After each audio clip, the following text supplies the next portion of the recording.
Bueno, hola, hoy les vamos a presentar las reacciones de hipersensibilidad. Bueno, primero, ¿qué son las reacciones de hipersensibilidad? Tenemos que tener en cuenta que son reacciones inmunes que pueden generar daño celular. Tenemos de diferentes tipos, pero lo importante a tener en cuenta es que genera un daño excesivo o que se dirige este daño en dirección inadecuada.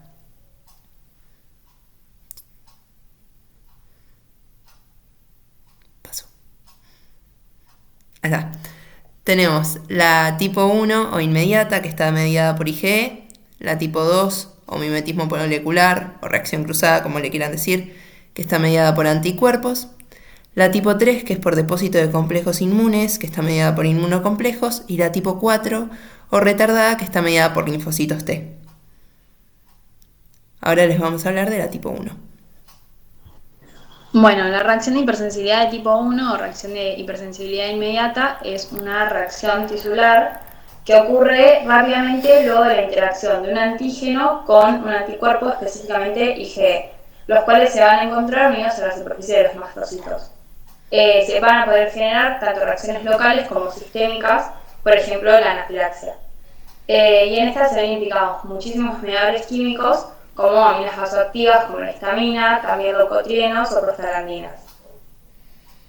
Se va a dividir en dos etapas. Está la primera etapa, que es la sensibilización, donde se da el primer encuentro con el antígeno o el alérgeno, el cual es presentado por las células presentadoras de antígenos a través de un complejo mayor de histocompatibilidad de tipo 2 a los linfocitos TH0, que se van a diferenciar en linfocitos TH2, los cuales liberan interleuquinas, como interleuquina 4, 5, 6 y 13, que activan linfocitos B, los cuales se van a diferenciar en células plasmáticas, las cuales van a liberar inmunoglobulina E. Bien, en la segunda etapa se va a producir el reingreso del antígeno o alérgeno. Este va a interactuar con el mastocito a partir de un receptor específico y en consecuencia el mastocito va a liberar diferentes mediadores químicos como la histamina, que produce vasodilatación, broncoconstricción y aumento de las secreciones. También se va a producir eotaxina, que se encarga de atraer eosinófilos, características de las reacciones alérgicas. También se va a producir leucotrienos C4 y B4, que son quimiotácticos, vasoactivos y espasmogénicos. Se van a liberar prostaglandina D2, que produce broncoespasmo, factor activador de plaquetas, que produce agregación plaquetaria, y citocinas como el factor de necrosis tumoral y la interleuquina 1. Todas estos mediadores químicos van a ser los responsables de las manifestaciones clínicas que se producen en las reacciones alérgicas.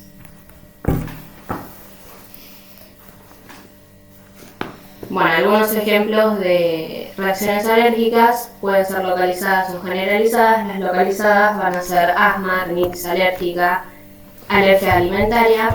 Y las generalizadas, un ejemplo es el shock anafiláctico provocado por distintos medicamentos. Bueno, hola a todos, soy Carmen, les vamos a hablar con el Belu de la reacción de hipersensibilidad de tipo 2, la cual, como dijo bien hoy Belu, también le podemos llamar de mimetismo molecular o reacción cruzada. Bueno, esta reacción de hipersensibilidad, vamos a ver que tenemos distintos anticuerpos que se van a formar para un microorganismo, por ejemplo, y luego va a ocurrir un mimetismo molecular donde estos anticuerpos van a ir a atacar a distintas células o a componentes de la matriz extracelular o componentes de la membrana basal, generando la destrucción y la inflamación. Vamos a ver que tiene distintas etapas, ¿sí? Tenemos primero lo que es la opsonización y fagocitosis, donde las células van a ser, los distintos componentes que ya nombré previamente, pueden ser células, componentes de la matriz extracelular o membrana basal, los cuales van a ser marcados, ¿sí? Van a ser opsonizados por estos anticuerpos, que usualmente son los IgG, los cuales luego son reconocidos por los fagocitos. Bueno, entonces luego de ser reconocidos por los fagocitos, se va a ocurrir lo que es la fagocitosis. También se puede activar lo que es la vía del complemento, sobre todo lo que es la vía clásica, donde tenemos distintas moléculas que van a participar, que son por ejemplo C3b, o C4b, los cuales se van a depositar sobre estas células y también van a ser reconocidos por los fagocitos.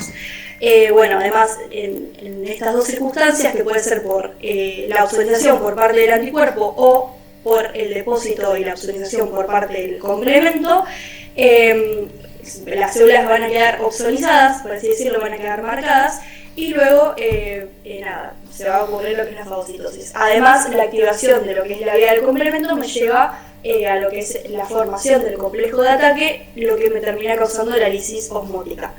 Bien, después tenemos lo que es la inflamación, que esta inflamación se debe, cuando los anticuerpos se depositan en estos tejidos, también, además de generar lo que es la obsoletización, generan sustancias quimiotáxicas, como por ejemplo C5A, que lo que va a hacer es dirigir lo que es la migración de distintas células, que son los granulocitos y monocitos. Ustedes ya vieron en lo que es la inflamación aguda que favorece lo que es la permeabilidad vascular y la migración leucocitaria, y luego la llegada de estas células al tejido que estaba obsolizado, generando la inflamación. Y además, los leucocitos, la liberación de sustancias como radicales especies reactivas de oxígeno, enzimas lisosómicas. Después tenemos lo que es la disfunción celular, que en algunos casos lo que puede suceder es que estos anticuerpos sean dirigidos contra receptores de superficie celular, generando alteración de su función, ¿sí? Generando una alteración de la regulación de la función.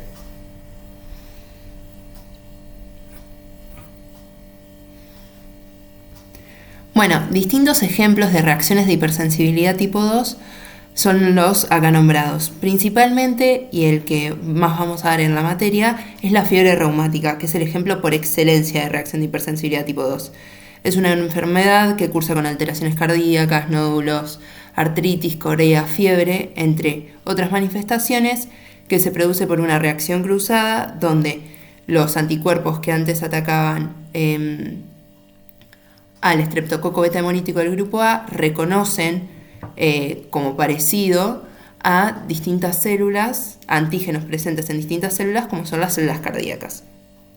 Después, otros ejemplos de esta reacción de hipersensibilidad son la anemia hemolítica autoinmunitaria, que es una enfermedad hematológica, la púrpura trombocitopénica inmune, que también es otra enfermedad hematológica que cursa con un síndrome purpúrico. Luego tenemos a las vasculitis mediadas por ANCA, que las vamos a ver más adelante en la materia, al igual que el síndrome de Goodpastor o síndrome de pulmón-riñón. Miastenia gravis es una enfermedad neuromuscular también producida, que se caracteriza por la reacción de hipersensibilidad de tipo 2. Y otra importantísima es la enfermedad de Graves-Basedow, que es una enfermedad tiroidea que cursa con hipertiroidismo, mixedema pretibial y exoftalmos, y también alteraciones cardíacas.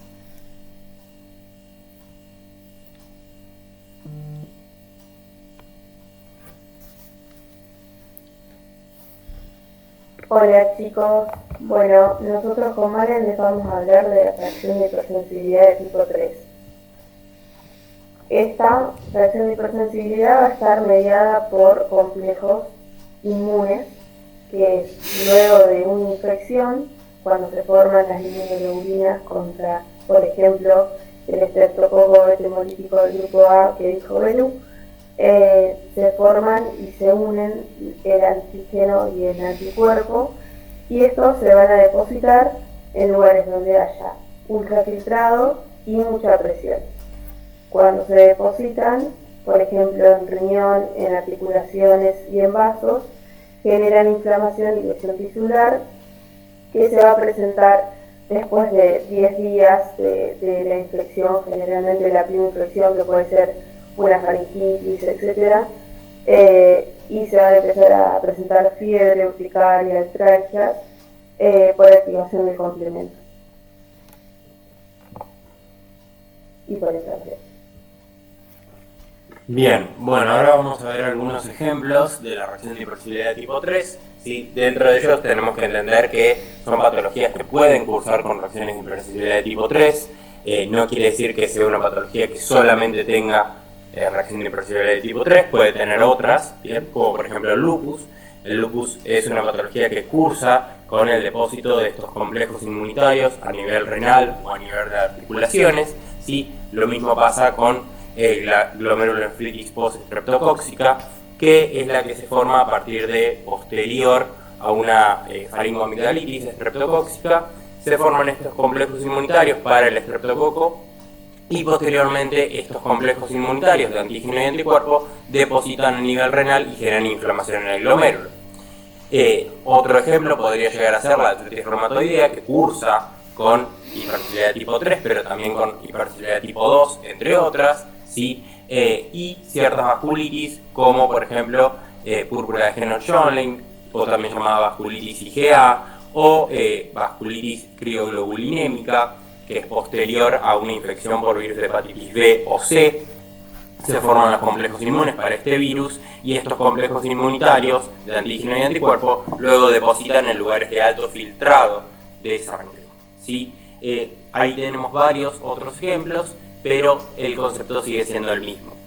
Entonces, para hacer una conclusión entre tipo 2 y tipo 3, que fue una duda que surgió durante la clase, tenemos que entender que la tipo 2, ¿sí?, se forma un anticuerpo para un antígeno, como puede ser el estreptococo beta-hemolítico del grupo E, del grupo A, que lo tomamos como un ejemplo simplemente, ¿sí? Y esos anticuerpos que formaron luego reaccionan con algo propio, ¿sí?, con una estructura propia de nuestro cuerpo, por un mimetismo molecular, porque hablando rápidamente lo encuentran parecido, ¿sí? Pero lo que pasa en la reacción de hipersensibilidad de tipo 3, ¿sí?, es que la formación del inmunocomplejo, esta unión entre el antígeno y el anticuerpo que se formó previamente, todo junto deposita en un lugar, ¿sí? Y eso que deposita activa el complemento y genera la inflamación. Bien, pero no es por mimetismo molecular como la de tipo 2.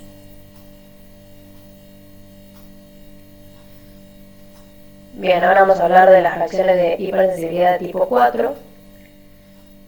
Estas reacciones, a diferencia de las que venimos mencionando, su papel predominante es de las células. En el caso, estamos hablando de los linfocitos T, CD4 y los linfocitos T, CD8. Por lo tanto, diríamos que es una inmunidad celular. Aunque no es exclusivo, no es que solamente interactúa en las células, sino que también actúa en la inmunidad humoral. Por eso la podemos clasificar en dos, que es la respuesta de hipersensibilidad retardada, mediada por linfocitos TCD4, en la cual hay un gran papel humoral, y por eso antes se la llamaba inmunidad humoral. Y la tipo 2 sería de citotoxicidad mediada por linfocitos TCD8. Para repasar un poco las células que conforman la inmunidad, tenemos los linfocitos, que los dividimos en los de tipo B y los de tipo T. Los de tipo T, que son los que van a actuar en este caso, tenemos los linfocitos TCD4, que normalmente son linfocitos, como dice acá en la imagen, que son vigilantes, o sea que no son los que van a ir a atacar, sino que son los que van a mediar las señales y la comunicación entre el sistema inmune. En cambio, los linfocitos TCD8 son los efectores, van a ser los que van a ir al campo, al lugar donde se está produciendo la injuria, y van a ser los encargados de eliminar la noxa.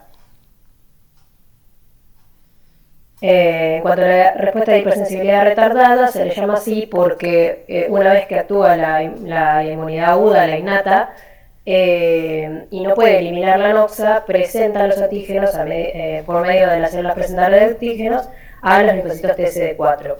Estos linfocitos TCD4 entonces se activan por medio de varias interleuquinas. En el caso de la interleuquina 2 activa a los TGLP1, y la interleuquina 2 con la 6 y con alguna más, como por ejemplo la 23, van a activar a los TGLP17. Estos linfocitos van a secretar interferón gamma y van a activar a los macrófagos por vía clásica. También, si repasamos, los macrófagos teníamos de dos tipos, los M1 y los M2. Los M1 son los que eran activados por la vía clásica y su papel principal iba a ser la proinflamación, digamos, amplificar la inflamación. Estos macrófagos van a expresar el complejo mayor de histocompatibilidad tipo 2 y van a colaborar a la inflamación secretando la interleuquina 1 y el TNF-alfa, que van a ser los principales efectores para amplificar y para modular la inflamación hacia más. Y en este es la tipo de inmunidad que decíamos que tiene bastante participación humoral, porque todo tiene el intercambio de citocinas y de señales. Como ejemplo de esta inmunidad retardada tenemos el ejemplo del granuloma.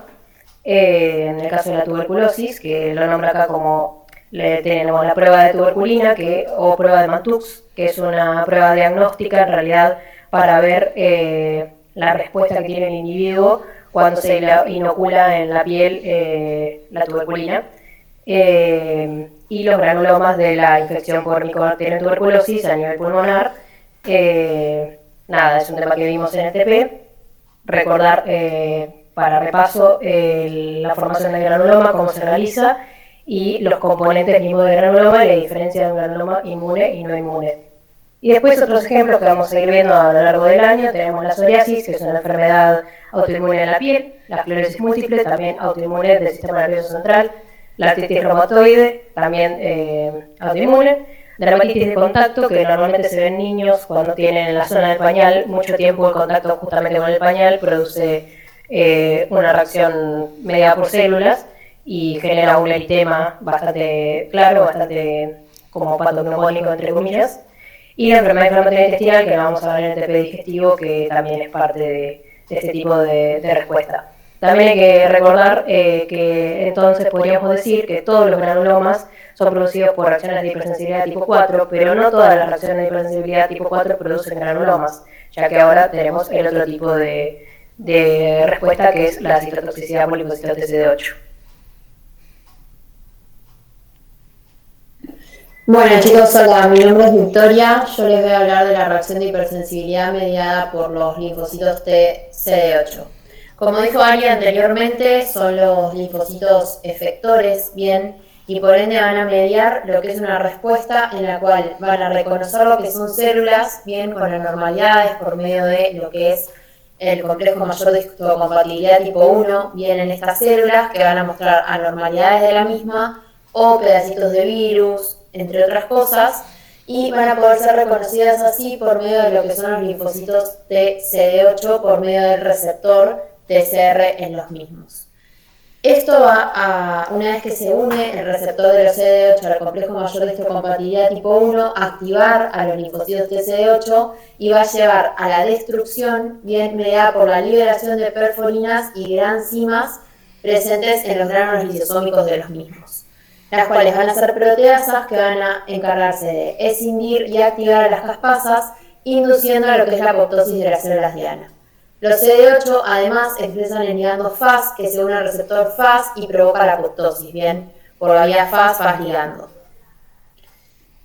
Algunos ejemplos de la respuesta de hipersensibilidad tipo 4 mediada por lo que son linfocitos TCD8 va a ser la diabetes tipo 1, bien, que la vamos a ver más adelante, donde los linfocitos TCD8 van a reconocer lo que son complejos mayor de histocompatibilidad tipo 1 en las células beta de los islotes pancreáticos, llevando a la destrucción de las mismas y generando así que estos pacientes no puedan secretar insulina.